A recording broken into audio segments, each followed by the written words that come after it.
See, you got to find out what fits for you. Because you might decide that after you go up in there and examine it and experience it and get some experience under your belt on it, well, you say, this is really not what I want. This does not fit for me. So decide that you're going to do that. Now, John H. Johnson said something that's very important. He said, there's no defense against an excellence that meets a pressing public need. See, whatever you decide to do, look at it and find out what is it that I have that I could bring to the table that can begin to enable me to ensure that I could be successful in this. Where is the opening for you? There's room for you out here in the arena called life. There's room for you to come out and live your dream. Don't allow but to keep you in the corner or keep you up in the bleachers looking at life, being a spectator, not being a participant, making a difference in life. I believe that all of us came here with something. All of us showed up to give something, and that nobody's going to give that service that you have to give. No one's going to produce your product. No one's going to write your book. No one's going to open your academy. No one's going to begin to create your daycare with a special curriculum to help to cultivate the high self-esteem in our children. That's your idea. And if you don't bring your idea out here, when you die, all of us will suffer because we've been deprived of your genius because you allowed but to keep you in the bleachers and not pursuing your greatness. You take it to your grave with you. And that's what most people do. I think that's why the guy said that many people die at age 21 and don't get buried until they're 65. They're walking dead. You can tell them by the way they walk. How they look in the face. When they speak to you. I was giving a speech at this high school, and a lady came after school. She said, Mr. Brown, I want to talk to you about my son. I said, what is it? She said, he's not motivated. I said, I wonder why. You got to have energy, ladies and gentlemen. You got to have life. If you're excited about what you're doing, even in the area of selling, you know people don't buy because of logical reasoning.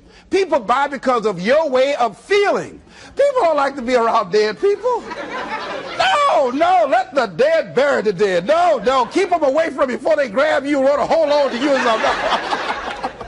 So the fact that whatever you do, you want to be excited about it.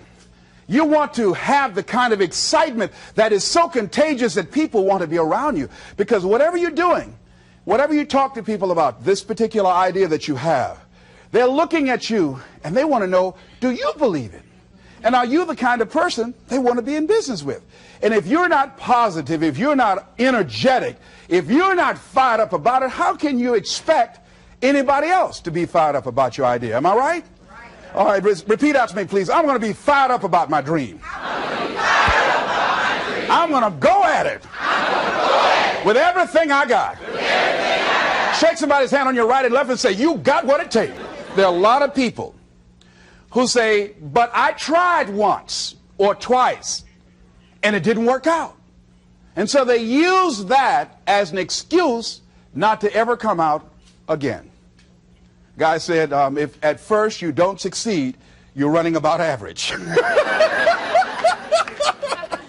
So if you have come out here with an idea and it didn't work out 2 or 3 times, well, that's all right. You're running about average.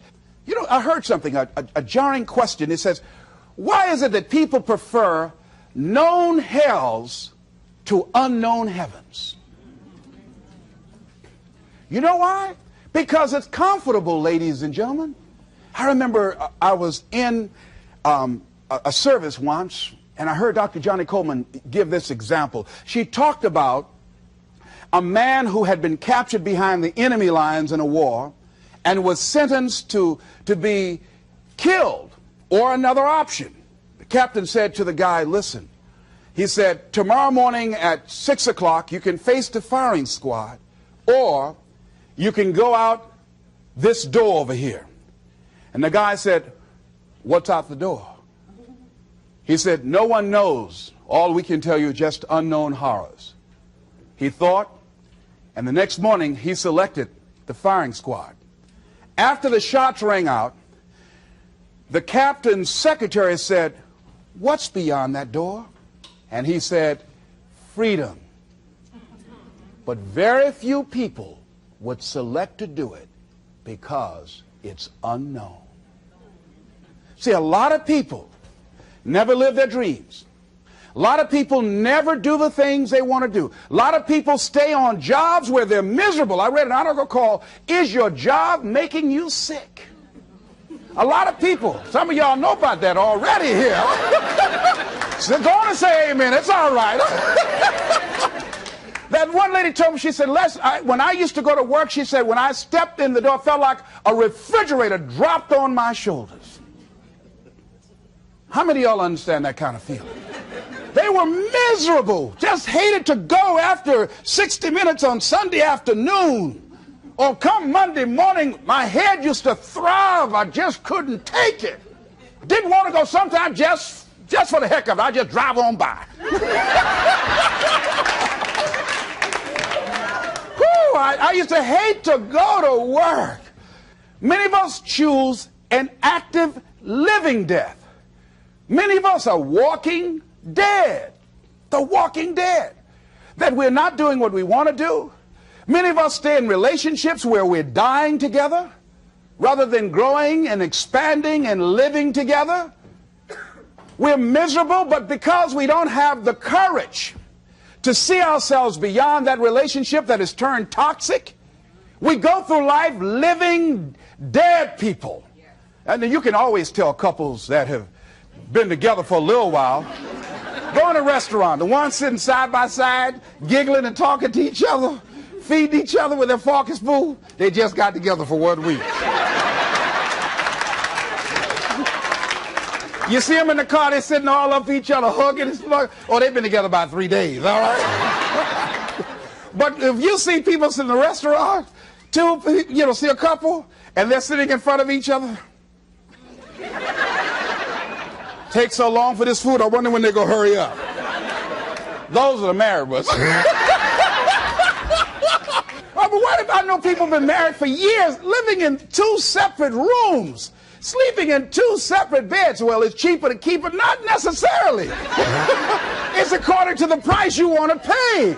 See, the price of peace of mind, the price of living the truth, of being honest with yourself and say, wait a minute, it's got to be more than this. So you've got to decide, wait. Even if things don't work out, even if I experience defeat or failure, that does not make me a failure. It's a difference between failing and being a failure. If things don't work out, if you don't produce the results you want, that's all. But don't confuse who you are with the results that you produce. I used to be a state legislator in Columbus, Ohio. And I remember once I was going to introduce some legislation on the floor, and after getting that legislation passed, a guy came up behind me, and he had some legislation that I opposed him on that. And I was about to stand up to debate this guy, and the guy next to me said, "Excuse me, don't debate that guy." "Why? Do you know who that is?" I said, "No, that's Will Kosky from Toledo. That's a bad dude. He's a lawyer, Les. That man can debate." "I don't care. I'm Les Brown, Mamie Brown's boy."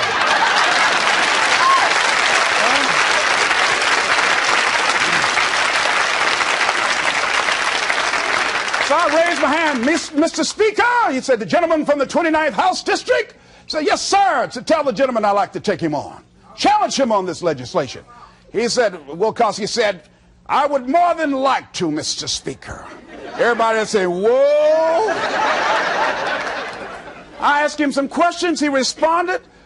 I say, I wonder why I asked that man that question. Will Kosky wore me out. I mean, I was so embarrassed, I just limped back to my room with my yes, I can attitude. However, here's what I learned. When you win, see, if I win a debate, I win because of what I know. When I lose because of what I don't know. So I had to check out, what is it that I did not know? I wasn't prepared. I did not do enough research. I did not do my homework. So he handled me like he wanted to.